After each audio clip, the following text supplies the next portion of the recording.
we start the 113th AOE meet. Today is also our 101st meet after AOE got registered, which is an important milestone. Thinking from the times that we started from India International Centers and India Habitat Centers, we are bringing in phenomenal speakers. This journey of almost like 113 meetings, actually, when you look back, it feels very good. We have had tough times, we have had good times, we have had not so good times. The good thing was that we continued, and mainly the reason that we are here with the support of everyone in AOE. Today, we have some interesting session lined up by Mr. Rohit Bhayana, especially for startups and for investors in startups. We have His Highness Atul Kumar Saxena ji sharing 5 minutes of wisdom, and we are looking forward to it. We have our specialist, Mr. Baljit Singh and Mr. Neeraj Chauhan, talking about a budget which actually we were not able to understand much. So hopefully we'll understand something today from the budget. Some history and facts. AOE was formed by like-minded entrepreneurs, some of us who were meeting at different forums. And one common thing was that we all liked each other. So one day we decided to form a association with the purpose of wisdom and knowledge sharing, and for creating opportunities for relationship building between fellow members and helping fellow members through sharing of knowledge. Our foundation stones, Mr. Veer Sagar and Mr. Naveen Sadana, did some absolutely wonderful work in the past many years, and we always were kind of open to guidance from them. This is the current managing team, and we automatically think any problem, any issue we have, we contact our past chairman and founder chair. We have our AOE website, aoeindia.in, where all the members, wonderful members, details are there. And we also have a lot of meeting updates and videos and all that kind of content already in the AOE website. And this website is thanks to Abhijit here again. We have our presence on YouTube. Every single meeting that has been virtually being done is being recorded on AOE. You have to look for a session of Entrepreneurs India and you will find us at the top. And this is how our page looks like for all our meetings. One wonderful work that AOE started this year was the mentoring work, and we all are really thankful to the mentoring team members, Veer Sagar, Sanjeev Narayan, and Rajiv Shankar Mathur for the excellent work they have done. And actually, we are hoping that things will permit, and this year will be even more fantastic in our mentoring efforts. One by one, can I request Mr. Veer Sagar? Sorry, good afternoon, everybody. 2 days ago, I got a message from Abhijit, which said, it's 10 years since we met. And I said, oh my God, 10 years have passed so fast. Then I started thinking, if that's 10 years, let's look at others. More than 10 years. What about Naresh? What about Naveen? Shishir? All these good AOE people. And then if you look back further, I've got Sanjeev, who I've known for a very long time from ESC. And then, of course, there's Rajiv Mathur, who I've known since we were both in plant in shots. So, it's amazing that how well we have got this friendship going. So thanks to all of you for being friends. And of course, in AOE now, we've got so many people who are there, who are more than just friends, who are people you can call up anytime you have a problem. So thank you guys for the 10 years and above. And talking about years, this week, or part of February, is full of anniversaries for me. It's also the 25th anniversary of Selectronics. On 25th of February 1967, we actually had all the people join today in a rented in a building we rented on a daily basis, where we got furniture from in Karor Bagh from a Shadiwala shop, tent house, because nobody would give us any furniture or long-term or a building on a long-term basis. So today we started, and on the 9th, we actually started the first production. So after 25 years, there have been a lot of ups and downs, mostly downs, but we have finally managed to come up and survive. Also, on the 23rd is the 50th video Learning with Veer Sagar video release. So we are actually celebrating that with the open house or whatever. I don't know. There's a technical word for it.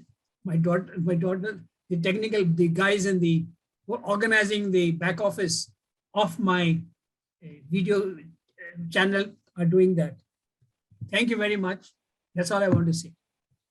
Thank you, Veer. Can I request Mr. Naveen Sardana, please? I corroborate everything which Veer has said. It's been a tremendous 10 years, great fun, meeting wonderful people. I remember when we started off, it was, what was it, Veer? It was with Rohit Rajput, it was Booze Buddies Meet or something, BBM. Then we decided we should becoming more professional about the whole thing. So we met at Vasant Vihar Club.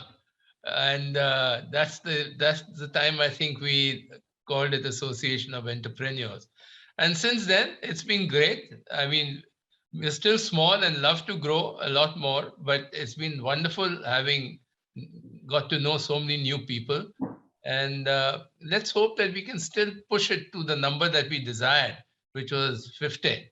Yeah, I mean, I think if we all work towards it, we should be able to achieve it in a year or two.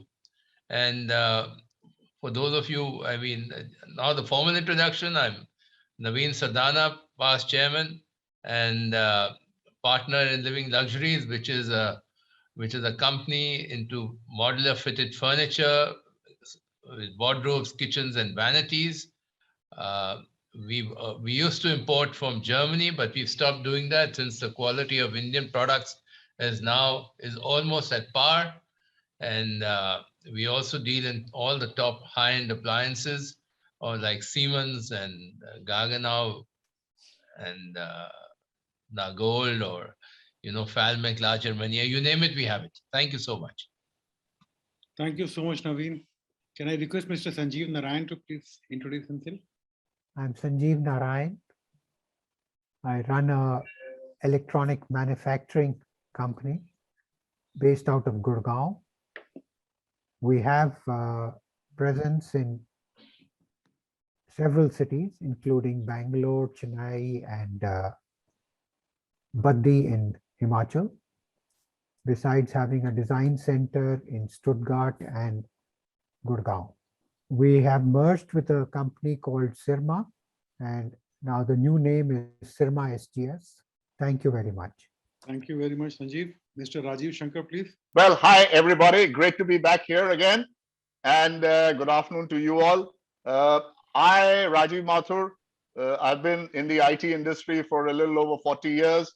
And then over the last 5 years or so, I run a healthcare company in India, which is providing services or critical care services outside the hospital. We are operating in Delhi NCR, in Mumbai, in Punjab, and most recently have launched over the last 3-4 months, very successful in Bangalore. And hopefully a little bit later in the year, we should have an international presence. Wow. Essentially, we've done about a little over 10,000 patients in critical care over the last 5 years or so in these cities. And we run every day something like about 225 or so critical care patients in their homes, which is like running a little over 225 ICU beds in disparate locations. And each is the technologies guys will understand. It's a separate instance. So it's got its own, complexities and the management processes that go behind it.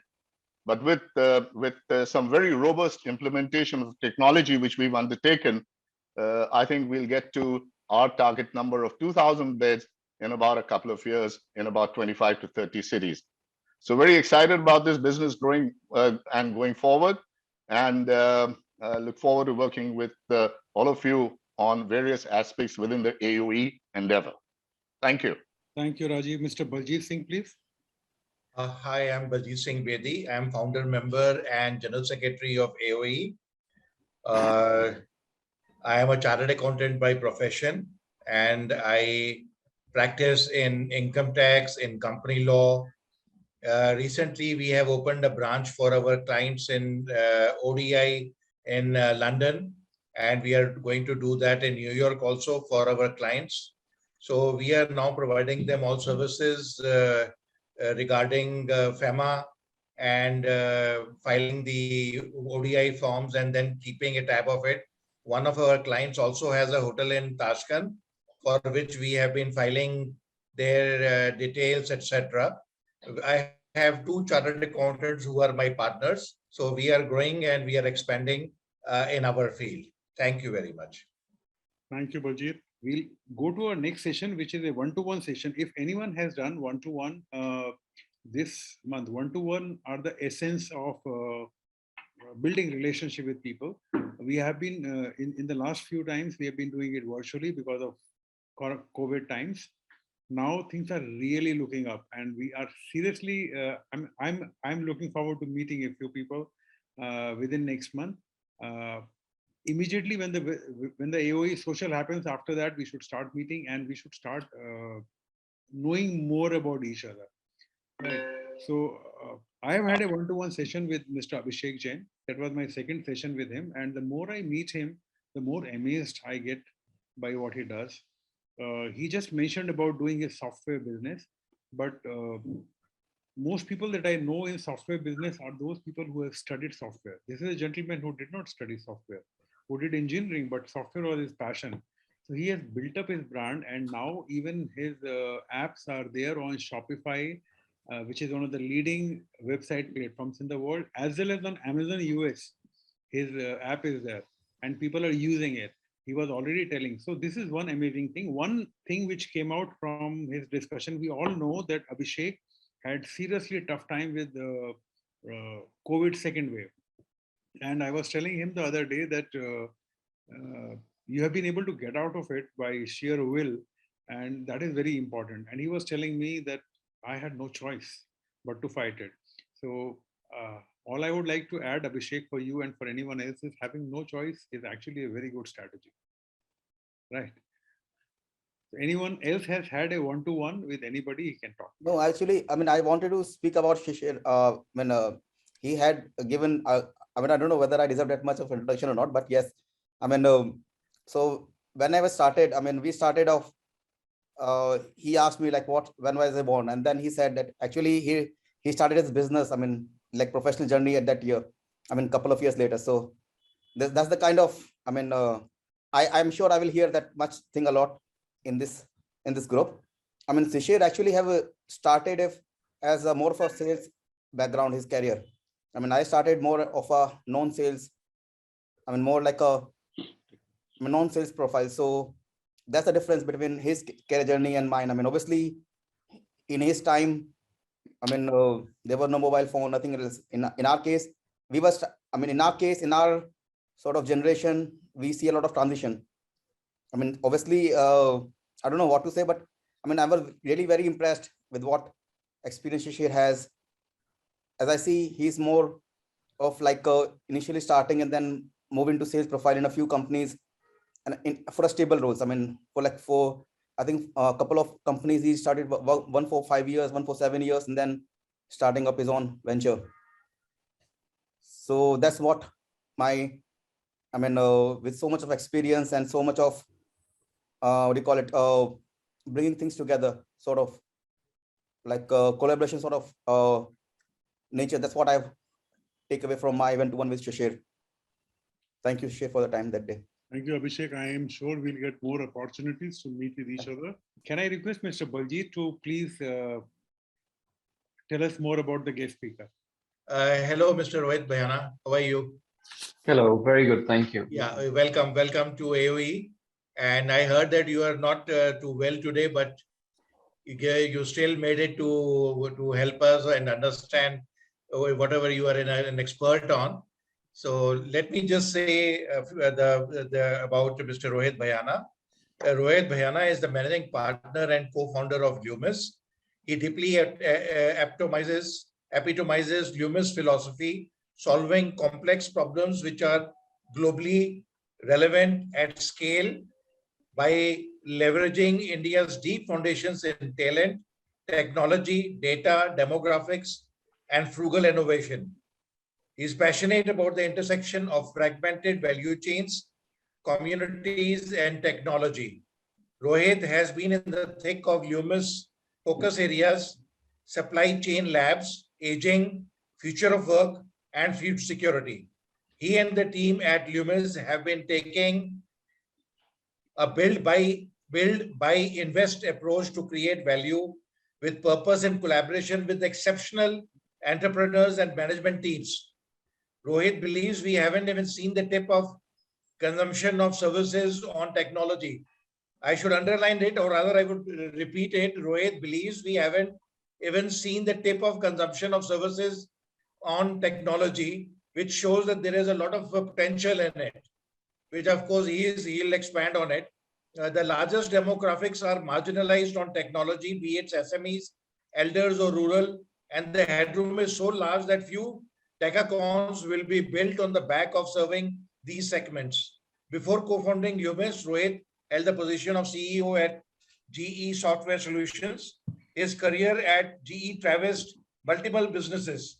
Prior to GE, Rohit worked with HCL Corporation and Cadence Design Systems. Rohit is a postgraduate from the London School of Economics and an engineer in computer science from Delhi University. An avid reader, Rohit enjoys collecting original manuscripts, traveling, and running. Sasha, you can take over. Thank you, Baljit. Rohit, we have about 45 minutes. You can take your time the way you would, the way you are convenient, comfortable. Sure. Thank you. Thanks everyone for having me. Neeraj, thank you. I honestly, Shishir, Mr. Bedi, I would leave it to you, gentlemen, how you would like to run the session. I'm not aware what makes the most sense for all of you, but I can tell you what we really do in Lumis. Neeraj and I spoke about startups and investments in startups. I'm assuming that's an area of interest for everybody in today's time. Everyone's seeing billions being made with the Nikas and the Paytms and the others. So obviously it's a very pertinent and a very interesting topic. So we can touch that a bit. I can keep it free flowing. We can keep it more as a conversation rather than as a one way. But let me just pick on the line that Mr. Bedi was talking when he was introducing me.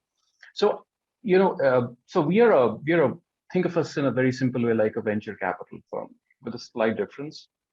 Venture capital firms usually would only invest in others' businesses and typically take minority stakes. We would not only invest, we would also build businesses from scratch, and we would also acquire businesses. So we would typically do whatever structure, whatever is necessary to solve one of the problems we are working on. And right now, it's actually a pleasure seeing you here, Rajiv. Rajiv Mathur and I go back some time ago to our days in HCL. He's doing some fabulous work in elder care, and that's a deep area of interest for us. So that's an example. Elder care, we have built a business called Imoha. It's a company we are building from scratch. We are also working in supply chain in a very deep way. Supply chain, as all of you know, is a very, very complex area, and especially during COVID, none of us have not touched supply chain very deeply because from grocery in our kitchen to medicines and everything at home has really worked through supply chains and a very, very efficient startups. Some of the best startups in the country have been built on the back of supply chains. So that's a deep area of interest for us in Lumis. A third area where we're very focused on is the future of work. Work, as we know, is totally getting disintermediated, especially white collar workforce is getting totally disintermediated. There's so much of automation that's coming that entry-level white-collar jobs, be it customer service, etc., as we know them, are all getting automated. So there's a tremendous possibility on how new models will come, how people will work, how companies will hire, how workforce will change from permanent and temporary workforce to transactional workforce. हम सब उसको blue collar jobs में तो देख ही रहे हैं, from Uber drivers to Swiggy and Zomato delivery boys. We're going to see it in white collar also. We're going to see freelancers being the way the world is going to be. So we're very deep in that. So these are some of the areas we are fairly focused on, and these are areas where I'm fairly deeply involved. we typically invest in deep tech companies, which are in these three areas that I talked about. They could be innovating and disrupting on the back of blockchain. They could be innovating on the back of very deep artificial intelligence, on the back of cognitive intelligence. So those are few of the areas where we have gone fairly deep. Everything we do in Lumis is called a lab. So there is age labs, there is work labs, there is supply chain labs, and there is capital labs. The reason we call it labs is we are big believers that a lot of these problems that I'm talking about, while these are global problems, we in India are very privileged. हम लोग इन problems को India में solve करके globally ले जा सकते हैं, which is not possible in many other countries because India has such a massive population and it's such a tiered society that the top of India can mimic Western Europe or North America. And you can build businesses and solve problems here which are relevant to those countries. The middle of India has population sizes and economies of scale which can mirror Southeast Asia. And we have solution sets which can go there. And the bottom of India can give Africa a run for poverty. We are more poor than Africa. And therefore, once you create businesses here which are serving the bottom of the pyramid, you really can take it to any poor part or developing part of the world. So therefore, I think we all, everyone on this call and everyone who's not on this call has a tremendous potential in startups as they get built to solve any of these problems and take them not just to the borders of India, not just within the country, but globally. So therefore, when we try to create these capital pockets in these labs, supply chain labs, age labs, work labs, etc., we're trying to do it leveraging India's power in deploying not just capital behind these problems, but also talent, methodology, global relationships, so that once these problems are solved in India, we can then take them global. That's fundamentally what we do in a nutshell. I'm all open to conversation on this space, on the startup space. I'm sure many of you here on this call are equally experienced as I am, if not more, having done investments in startups. So we can keep it as a conversation, but just to get the conversation going, I think it's an amazing asset class. Startups are just an amazing asset class for investments personally or whichever way you do it, family offices, you create a trust, etc. These are obviously very high risk investments. Startups by nature are very high risk. I typically believe a 1 in 100 startup will really see the life after 3 to 4 years, unless obviously you're creating lifestyle startups where your objective is to be able to bootstrap all the way through and just keep growing 10, 15%. There's nothing wrong in it. Those are lifestyle startups. That's what you can draw your salaries from and that of your teams. But if you really are looking at investing in fast scaling startups, typically they are capital guzzlers and they very quickly come to a point where not every startup is going to make it to the next level. It's a survival of the fittest. It's very brutal jungle in the startup world. So by default, from a venture capital perspective, you want to fund the best. And even the second best doesn't get capital. So it becomes a 1-0 situation very, very, very, very quickly. It almost, per choice, is that if you have 100 rupees to invest, you would invest 100 rupees in a very expensive valuation on a very good startup, but not invest 100 rupees or even a fraction of 100 rupees on a not such a great startup, which is at a much, much, much cheaper valuation.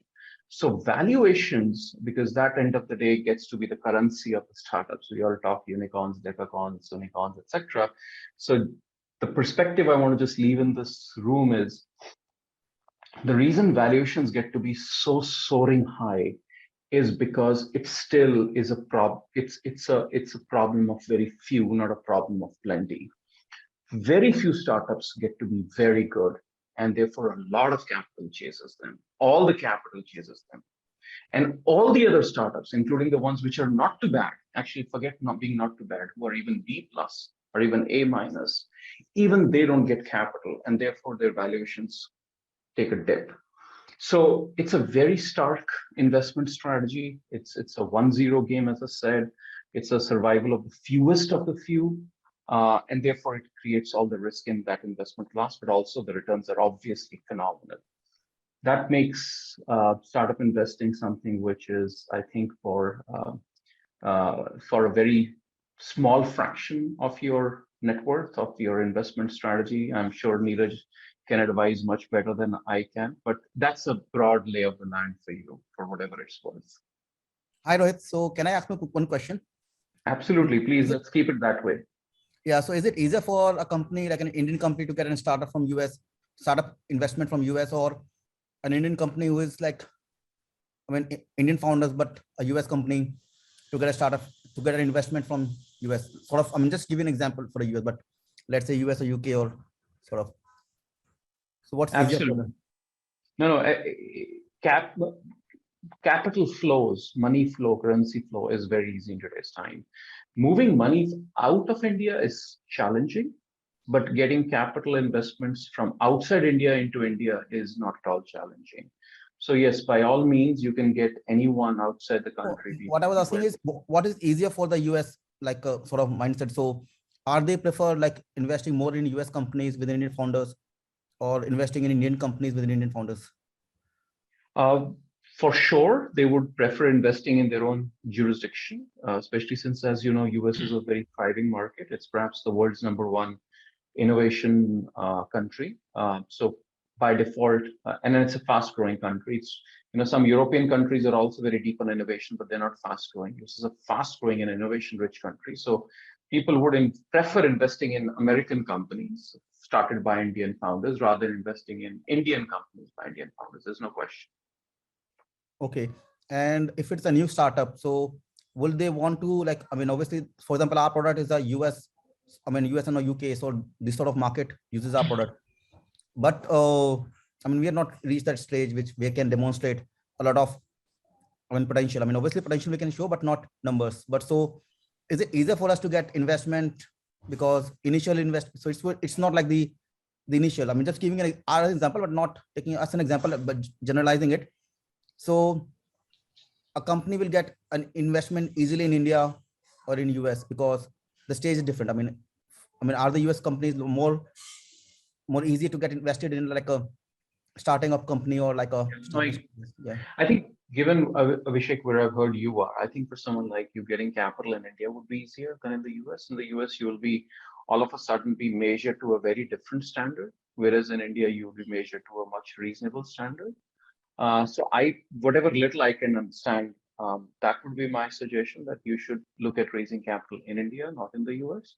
But I think once and Neeraj or Mr. Bedi can share my contact details with you offline, I'm happy to chat separately. But once I learn more, I can perhaps suggest you better. My name is Naveen Sardana. What determines valuations? I was reading an article, I think it was in the Economic Times or in I don't know which magazine, where I think the figures they gave out of was 9 out of 12 IPOs are quoting much below the offer price today in the stock market. Now, all these IPOs, they don't have any asset. It's all, I mean, how do you assess valuation? You see, in industry, when an industry is valuated, you take their machines, their land, their buildings, and all their assets into account. But when these companies are being, there's some disturbance somewhere. When these companies are being assessed for valuation, what is it intrinsically? It's intrinsically the potential probably to make money, which effectively means that what was wrong in Vijay Mallya asking for a loan of, 5,000 crores against the brand of Kingfisher. So, I mean, what is your opinion on this? What is your take on this? Yeah. So Naveen, very valid question. So I'll keep the Vijay Mallya piece aside because that perhaps was also jurisprudence on account of the banks, whether he was debt worthy or not, because debt has far stringent benchmarks compared to equity. Equity by nature, Naveen, comes with risk, and therefore it gets to be very quickly be an equation of demand and supply. How much of stock is on offer and how much is, that's the supply side, and demand side, how much capital is chasing it. So that becomes the first thing which drives valuation. Now, why is something more in demand? It's because it's a very fancy sector. The economy is booming in that sector. There could be several reasons that companies are top performer, or it's not a top performer, but it has the highest stickiness of its customers, and customers are growing swiftly, and it's able to demonstrate what's in the B2C world, Naveen, is called ARPU, or average revenue per user.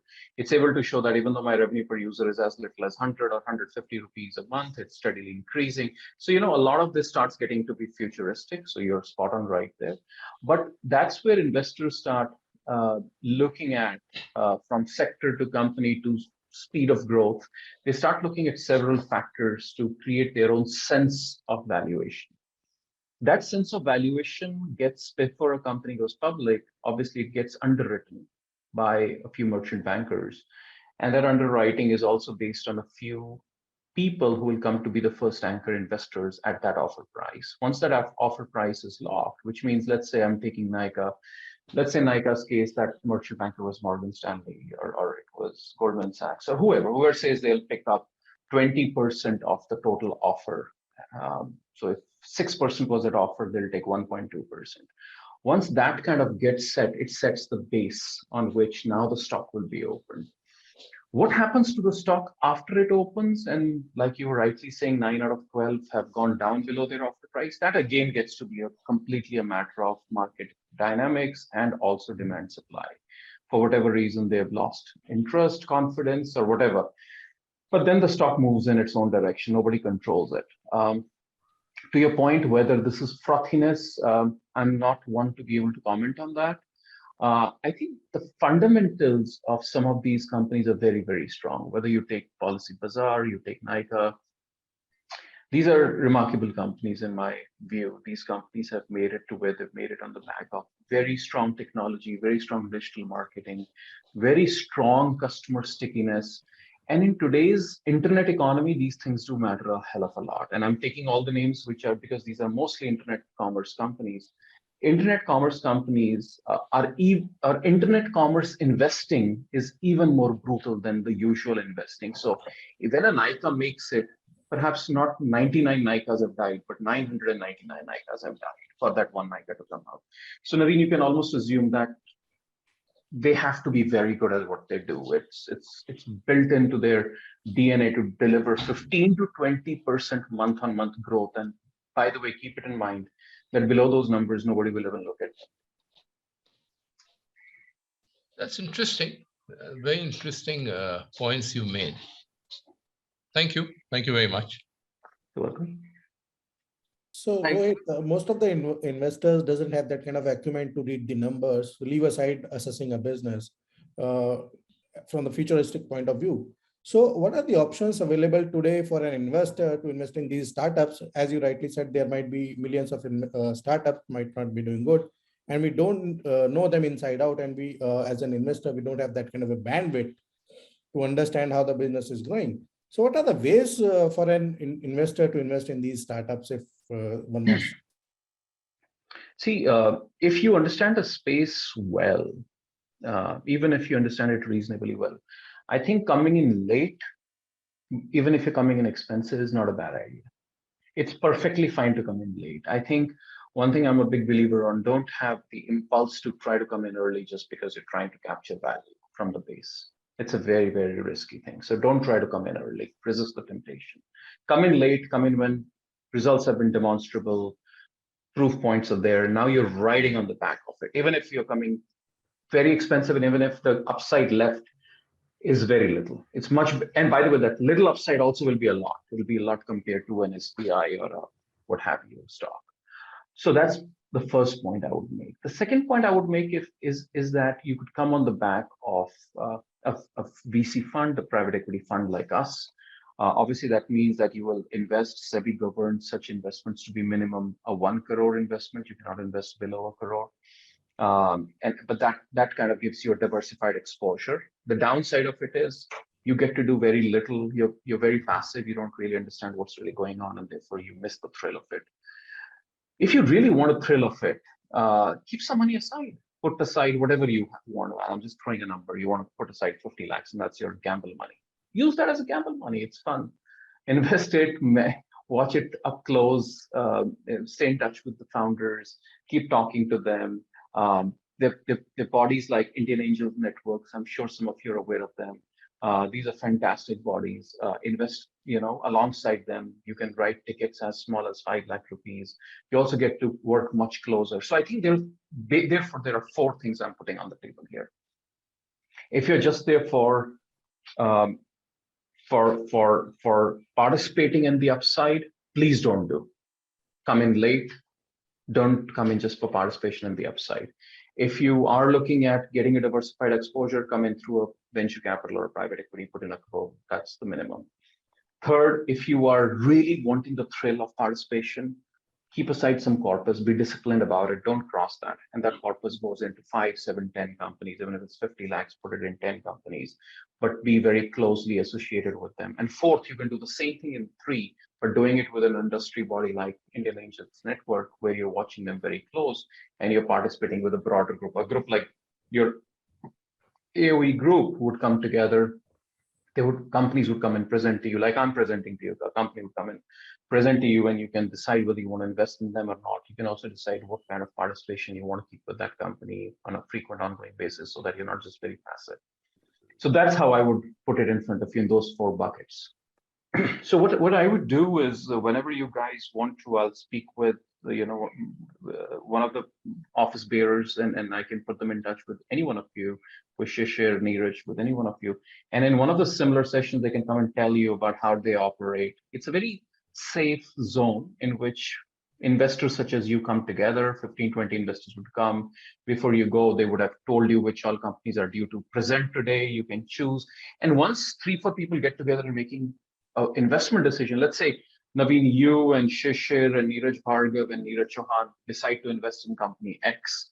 Then between the 4 of you, you're also appointing one of you, let's say Naveen in this case. And Naveen, you will be the watchdog on this company. You will be our force, the one who will, on behalf of the 4 of us, really looking out for this company. You 4 can even create a trust through which your investments get pooled and then they get invested in this company as a purpose-specific trust. And therefore, you can bargain rights into that company. You can bargain board seats, you can bargain governance rights, you can bargain rights to information, all of those kind of things. Official vote of thanks from Mr. Baljit Singh Bedi, our General Secretary. Mr. Rohit Bhayana has beautifully explained the do's and don'ts for investing in startups with the clarity of a professional he is. He has clarified each and every query coming his way. After his deliberations, we are all wiser, but probably it needs many more such meets to know the subject deeper. We are all wiser, but probably it needs many more such meets to know the subject deeper. He's telling us that mostly 1 in 100 do well makes startup a highly risky proposition worthy of people with such risk appetite. This is what I believe, that it's a very risky one, and he says that it should be a small figure of your investing amount. Thank you very much for taking out time and making us wiser. Thank you very much. Thank you, Mr. Bedi. Thanks, everyone. With this, we move on to our next session, which is AOE mentoring update. Veerji and Sanjeevji and Rajivji, can I request for an update, please? All right, just sort of the status is, after having done 3 earlier, and 1 is on hold because the lady Ajay Amar's daughter is on a very sacred mission. Whenever she's back, we'll pick that up. But in the meantime, there are 2 in the pipeline. We've had 1 discovery session with Brigav Jain. So that's the first one that we've had, and we are now scheduling and working out diaries to go through the next session with him. And in the pipeline, we've also got Abhishek, and hopefully we should be able to do that. We are hoping that we can somehow tie in both of them this month, but if not, at least one of those this month and the other one early next month. So we'll have 2 running by about middle of March, I think. And then we'll look at the capacity and see what else one can take. But that's what is at the moment. Basically 2 completed, 1 on hold, and 2 in pipeline right now. Thank you so much, Sanjeev. I hope now that you are back from UK, and of course, I've been seeing some communication. I'm hoping that things get wonderful in the times to come. Can we move on to the next session? Mr. Atul Kumar Saxena, please. Good evening. I will like to, talk about my experience in 1985 when I joined the Birla Group after leaving the government of India. My experience in the Birla Group, where I picked up some very interesting facts which could be of use to everybody.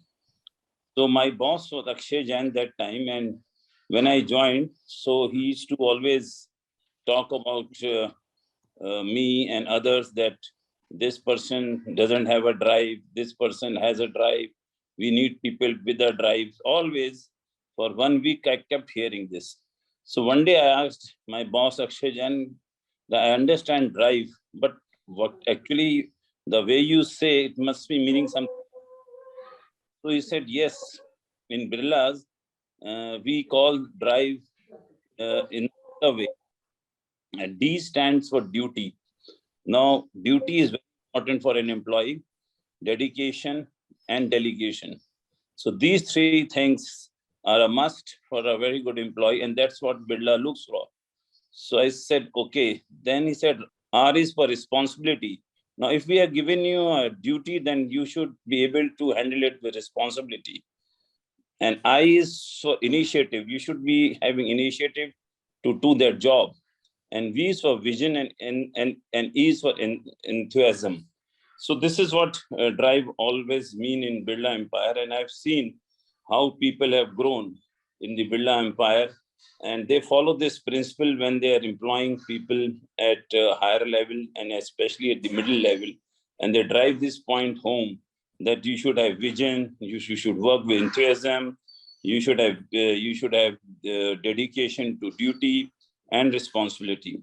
And as a matter of fact, you all might be knowing that Birla has the least manpower turnover. Once you join Birlas, it's very difficult to leave because they train you in such a way with all these factors in mind that one gets a lot of talent comes out of you, the initiative comes out of you, and you are basically a profit center. So this is one thing I have also been doing when I started my business way back in 1992, that I always keep people with these factors in mind. And some of my employees are 25 years plus today in my organization. Another thing which was very funny in the Birla Empire is you employ 3 people, you pay salary for 2 and give work of 1. So what it means is you keep a lot of people and you pay low salary and you give less work. So nobody leaves because you are at least getting some salary, reasonable salary, and you are not working so much. And then you feel so many people around you, so you feel secure. The 3 do 1 is one very amazing factor in Birlas. You always find overstaffed. Many companies go fat, but Birlas will never see a Birla empire closing down, and they are growing and growing. And another very famous thing in Birla is that you keep a donkey and let him work like a horse, and you convert him into a mule. वो कहते हैं हम तो खच्चर चाहिए, घोड़े रखेंगे घोड़े तो भाग जाएंगे, और गधा रह जाएगा तो गधा तो कुछ करेगा नहीं. तो so in my next to my seat when I joined Birla in 85, there was a guy, Sushil Sharma. He was a stenographer of Akshay Jain. And one day I was surprised to find that he has come in the marketing team. He was a stenographer and he came into the marketing. Then I remembered the 3-2-1 because he was a stenographer. He used to come early, work late, and was like really a donkey because he just knew what to do. And suddenly he became into marketing. तो वही मेरे को याद आया कि जो घोड़ा और म्यूल और हॉर्स वाला है, कहते हॉर्स हमने रखते, they are over smart, they will learn the tricks of their trade and one day they will all run away. So this is very uniqueness of the Birla Empire, which I saw, and there are many other instances which I don't know, I might be running out of time, so which I have seen in Birlas. And I loved working Birlas, and I was very lucky to leave them in within 5 years. I left 4 years and 10 months. वो कहते हैं कि 5 साल हो जाओगे आप institutionalised हो जाओगे, उसके बाद छोड़ना बड़ा मुश्किल होता है. तो मैं उसके पहले ही खैर I got a very good job with Thakral in Singapore, so I left them. but I still remember some of these things which I just shared with you. Thank you. Thank you, Atul. This is great learning, and I do share some of your thoughts. I also worked in Birla for 4 years. Right, I had a very good stint, but I left for 4 years. We move on to our next session, which is the budget session. Budget that this time budget. I looked through the newspaper. I do not know. I mean, I'm sure everybody at AOE is much wiser than me, but I couldn't make heads or tails of what was happening there, and I gave up. So I'm really looking forward to hearing from you. Naveen, how would we go, Baljit? It'll be one by one. First you explain and then Neeraj. Is that okay? From two perspectives? Right now, I'm giving the union budget because when I've been reading in the last 10 days, I found that too many speakers and too many people have confused the thing, because then I said that let me give the simple tax highlights, because everybody is listening to the debates and what other people have to say. So let me give the basic knowledge. So I'm first giving the 10 tax highlights. There is no change to corporate or personal income tax rates. Surcharge on specific association of persons and long-term capital transfer has been capped to 15%. Tax holiday extended for startup incorporated up to 31st March 23, and for new manufacturing companies commencing operation by 31st March 2024. The idea is that they want to encourage the startups. Virtual data assets, which I'm sure Mr. Neeraj is going to take up, taxed at 30% deduction allowed only for cost, and no other set-off has been allowed, and TDS is going to be deducted at 1%. Basically, this is the new formula the ministry has taken up, that they take 1% TDS. The benefit of that is that the government gets to know what is the transaction. They get the transaction, because when you deduct 1%, you have to upload it to Form 26AS, and thereby it gets noted in the notice of the income tax, which was not being done previously. Thanks, Naveenji. Thanks for introducing.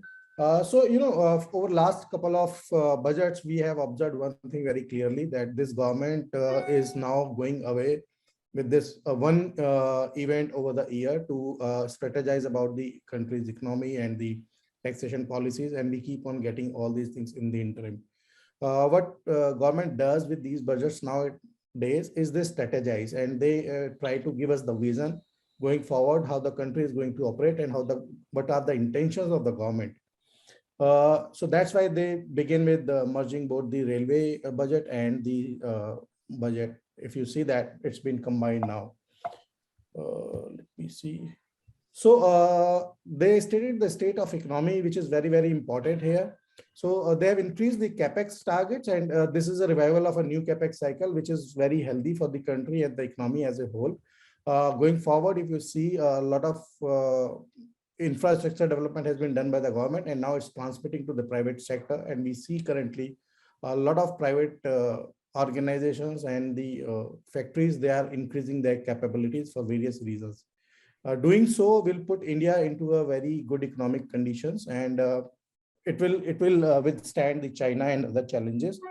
The goal is complementing macro with the micro, and there's a lot of thrust by the government into the fintech sector and the making economy digital. And you are observing that now, if you look at the numbers of UPI, you will be stunned. We are now crossing all numbers, whether it is America or China. We have surpassed that into the digital transactions. Similarly, government has also expanded ECLGS, which was a kind of support given by the government during the COVID to sail through tough times, from 50,000 to 5 lakhs. So the top focus for the government this time was one PM Gati Shakti, which is inclusive development, if you have read that. And of course, there are a lot of sunrise opportunities. Incentive PLI, which is a boon for various industries. We have seen PLI in the electronic sector, which has done phenomenally well. Textile sector again, and now this time they are going to put it that 14 more sectors. So you can look at those sectors; they are likely to do good coming forward. And all this economic recovery is going to happen. And there's a lot of capital spending which is going to happen over a period of time. One important point which they raised and which was always a topic of debate was the cryptocurrency and other digital currencies. Government has clearly done one thing, that they now want to know all the transactions, and that's why they have put in the 1% TDS just to know the transactions. As of now, it is not clear whether the government is going to give them the legitimate status or not. By doing so, government has also introduced that they will come out with their own digital currency, most likely named as Lakshmi. RBI is already working on it. So another thing, government said that you can't set off their loss with any other income. So that's another jolt to that crypto. And gifts are also likely to be taxed. So which is very important if someone is dealing with the cryptos here. All this is going to be handled by Baljit, so I'm not working on it. This is all text part of it. Some important things which we can give you some idea how the economy is going to grow and what is the thrust of the government. Government is spending heavily on the national highways. NHA is working day in, day out. And this year we have around 25,000 kilometers to be built in 2022-3. Government has also introduced a Desh Stack e-portal, which is going to skill the labor here, skill the entrepreneurs here, so that they have newer skills to compete with various other economies, and they have a good higher employability within the country. Then they are also, this is already done, Air India has already been handed over to Tata's. And it has a very strategic move by the government, because they are showing their intentions very clearly that we believe in business, and we are going to capitalize most of our PSU assets. Similarly, we have 4 multi-nodal national parks which are going to be awarded in 2023. That's again a good spending on the infrastructure. And it will spend largely on the logistics sides, warehousing, and all those things, because India, at this point in time, we don't have that kind of a mechanized warehousing, specialized storages, etc. And the current cost, 13% of that goes to of the price of the coal goes towards the logistics, which is highest in the world, and much more than the China. So government is clearly working on China plus one strategy here and trying to bring down the cost of entrepreneurs and the businesses so that they can compete in the world. Again, one product, one railway station will be popularized, another 400 Vande Bharat trains, so a lot of spending on the railways. PM Gati Shakti for expressways, PM Gati Shakti terminal. I'm not sure whether you are all aware of this, but PM has done is, it has come out with a Gati Shakti where 16 all ministries are working together to avoid a lag. We have seen many a times, even in Delhi, what happens is when the roads are built, suddenly another authority comes in and they get the roads. And we are all furiated. Okay, what is happening? Why they can't coordinate between themselves? And it's a sheer wastage of money and efforts, and of course, inconvenience to all. So that's been tackled here with the Gati Shakti. All these ministries will talk with each other so that there is no wastage, and you can have a very they can't work in the silos anymore. Again, thrust on the housing and urban planning. So 48,000 crore is allotted for PM Awas Yojana. It's a thrust for housing sector. So you can expect the realty sector doing good going forward, and the other industries associated with that. So that's again, which is a good area to look at if you are looking for investments. 60,000 crore is already allocated for providing access to tap water to 3.8 lakhs households, which is again a good sector to look at. As I said, housing is one of the thrust area, because it is believed that if government spends on the housing and it is revived, the entire economy gets revived very beautifully. So 5 existing institutions from urban planning is created as a center of elegance, and they have been given a 250 crores, and modern building law, bylaws are going to come in. MSME is, of course, another sector which government is putting focus on, and government is coming up with the portals, which is government to consumer, business to consumer, and business to business, and they will provide the credit facilities. Agriculture, of course, if agriculture does good, this is a rural India, and a lot of part of India belongs to that. So if they become prosperous, of course, money comes to other sectors as well. So it's again a government's focus area. Electric vehicles, as you know, is likely to be a very good sector to be in, because green energy and conservation is the thrust of the world economy. So there's a lot of industries coming in and a good play here. Education, of course, let's not focus on.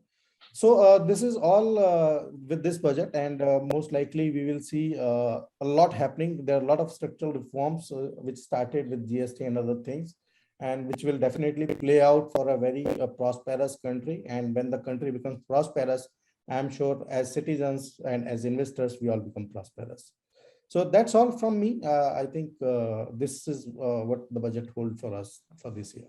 The government now what they have done is that in your site, when you go to your own site of income tax, you can find an AIS there, which means that when you open it, it shows what income you have made during the year.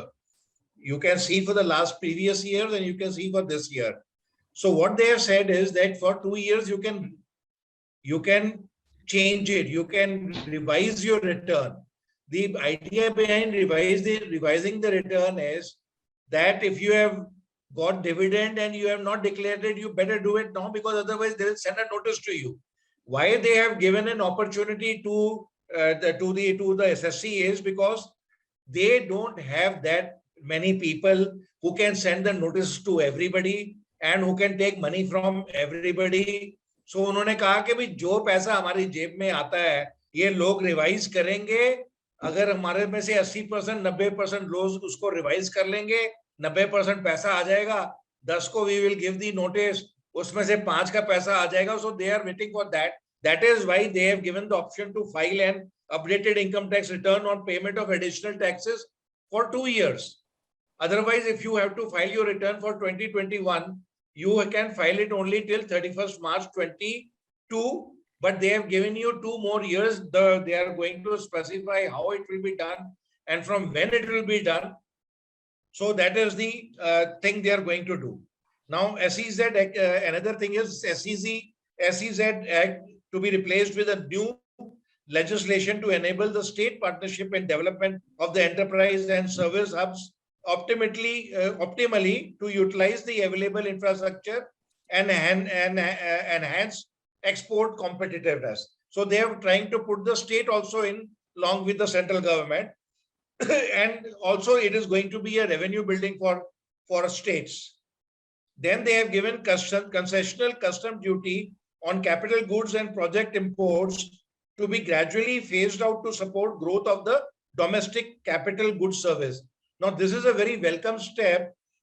What they have done is that even solar panels, they have put an import duty on that, a custom duty on that, so that they want to now ask the Indian industry to come into these particular projects so that they are giving them a chance to be more competitive with the world. This is the tax highlights.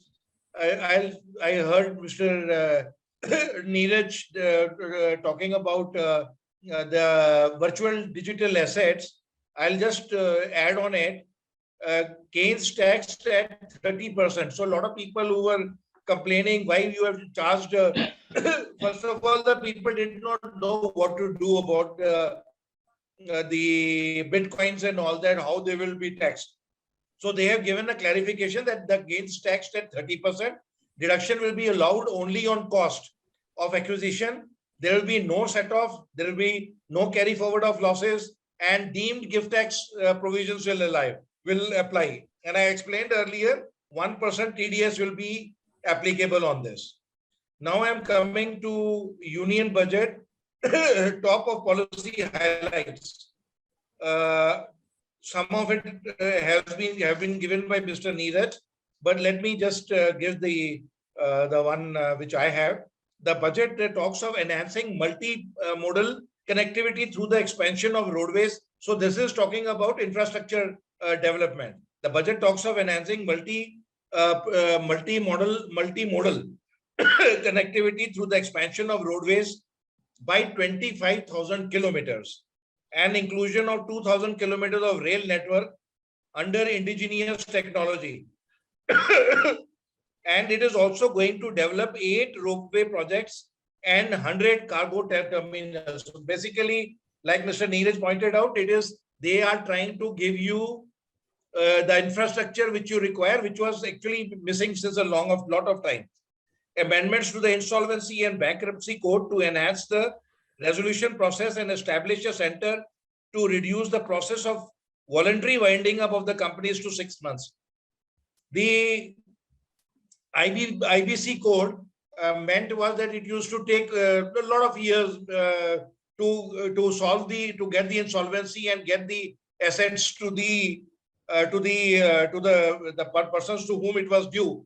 Like Mr. Bhayana was suggesting that there is the preference shareholder will get better opportunity. So now they have said that we will do it within 6 months.